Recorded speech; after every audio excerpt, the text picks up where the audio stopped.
আসসালামু আলাইকুম ভাই। ওয়ালাইকুম আসসালাম রহমতুল্লাহ বারাকাতুহু।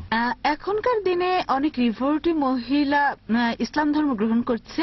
তারা বিয়ের জন্য যোগ্য স্বামী খুঁজবে। অনেক মুসলিম পরিবারে খুব রক্ষণশীল।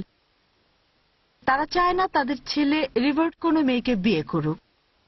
বোন, আপনি প্রশ্ন করলেন যে অনেক মহিলা ইসলাম গ্রহণ করছে। আমি আপনার সঙ্গে একমত যে পুরুষের চেয়ে মহিলারা বেশি ইসলাম গ্রহণ করছে। যারা ইসলাম গ্রহণ করছে 3 ভাগের 2 ভাগ মহিলা আর 1 ভাগ পুরুষ। আপনি প্রশ্ন করলেন ইসলাম গ্রহণ করার পরে তারা যোগ্য স্বামী খুঁজবে। আবার অনেক মুসলিম চায় না তাদের ছেলে রিভার্ট কাউকে বিয়ে করুক। এ অবস্থায় কি করা যায়? যোগ্য স্বামী বা স্ত্রী পাওয়া, হোক সে রিভার্ট বা মুসলিম পরিবারের। একটা মুসলিম মেয়ের জন্য ভালো স্বামী পাওয়া কঠিন। রিভার্ট তো অনেক পরের কথা।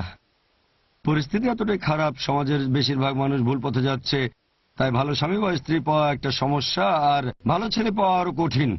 ভালো মেয়ে পাওয়া সহজ, কারণ আল্লাহ মহিলাদের এভাবে সৃষ্টি করেছেন, সেজন্য মহিলারা তাড়াতাড়ি সত্যের পথে আসে।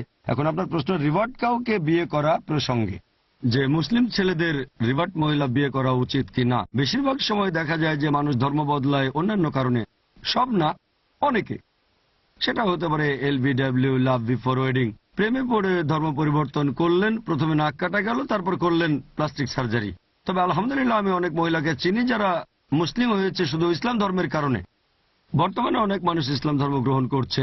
এখন একজন মহিলা বা পুরুষ যদি মুসলিম হয় ইসলাম ধর্মের কারণে, LBW না, মানে লাভ বিফোর ওয়েডিং না, ইসলামের কারণে, তারা মুসলিম পরিবারে জন্ম নেওয়া লোকদের চেয়ে বেশি ধর্ম পালন করবে, এটা সম্ভাবনা বেশি। আমরা সাধারণত এরকমই দেখি। এমন কোনো ধরাবাঁধা নিয়ম নেই। মাশাআল্লাহ, মুসলিম পরিবারে জন্ম নেওয়া অনেকে তাকওয়া অনেক উপরে। তবে সাধারণত দেখা যায় যদি অমুসলিম কোনো লোক মুসলিম হয় ইসলামের সৌন্দর্য দেখে গ্রন্থগুলো পড়ে, তাহলে সে মুসলিম পরিবারে জন্ম নেওয়া কারোর চেয়ে অনেক বেশি উপরে থাকবে, সম্ভাবনা এটাই বেশি, এটা পরিষ্কার। তবে আমি সেই সব রিভার্টদের কথা বলছি না যারা মুসলিম হয়েছে অন্য কারণে, টাকার জন্য অথবা ভালোবাসার জন্য। এমনকি তারাও আলহামদুলিল্লাহ আমি এরকমও দেখেছি যে মুসলিম হয়েছে ভালোবাসার কারণে। একটা মেয়ে ইসলাম সম্পর্কে জানে না, কিন্তু একটা মুসলিম ছেলেকে ভালোবাসে।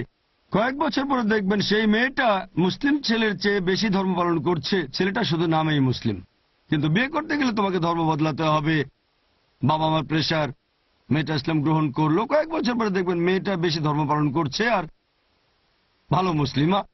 তারপর স্বামীকে দাওয়া দেওয়া শুরু করলো। স্বামী সঠিক পথে আসতে পারে, নাও পারে, এরকম অনেক ঘটনা আছে। তবে যে মহিলা ইসলাম গ্রহণ করেছে অথবা যে পুরুষ মুসলিম হয়েছে ইসলাম ধর্মের কারণে, তাহলে মুসলিম পরিবারে জন্ম নেওয়া কারো চেয়ে ধার্মিক হওয়াটা তার সম্ভাবনা অনেক বেশি থাকে।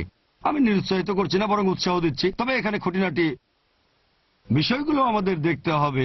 যেমন নবী বলেছেন বিয়ে করার সময় তোমরা এই জিনিসগুলো দেখতে পারো। সেগুলো হচ্ছে সৌন্দর্য, সম্পদ, আভিজাত্য আর গুণ। গুণ সবচেয়ে সেরা। বাকি 3টা বৈশিষ্ট্য দেখতে পারেন, এমন না যে দেখবেন না। যদি কেউ সুন্দরী মেয়ে বিয়ে করতে চায় অনুমতি আছে, এটা বলবেন না যে সৌন্দর্য কেন, তবে সেরা হচ্ছে গুণ। সৌন্দর্যের পেছনে ছুটতে গিয়ে গুণী কাউকে হারাবেন না। যদি বলেন সব চাই সোনাই সোহাগা, 4টাই থাকলে আলহামদুলিল্লাহ। যদি এমন মেয়ে পান খুব সুন্দরী, সম্পদশালী, অভিজাত পরিবারের, অনেক গুণী, আলহামদুলিল্লাহ। তবে সবচেয়ে সেরা হচ্ছে গুণ। এছাড়া মানানসই কাউকে বিয়ে করতে পারেন ইত্যাদি, এগুলো নিয়ে অনেক হাদিস আছে। এমন না যে সবগুলো শর্ত পালন করতে হবে, 2-1টা ভাঙতে পারেন। এরকম শর্ত ভাঙতে পারেন গুণের ক্ষেত্রে, হয়তো দাম্পত্য জীবন ভালো হবে। তাহলে আপনাকে এইসব খুঁটিনাটি দেখতে হবে। আমি নিরুৎসাহিত করছি না, বরং উৎসাহ দিচ্ছি যে আগে ভালোভাবে খোঁজখবর নেন।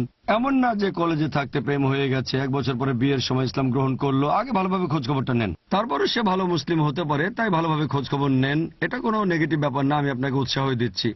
আশা করি উত্তরটা পেয়েছেন।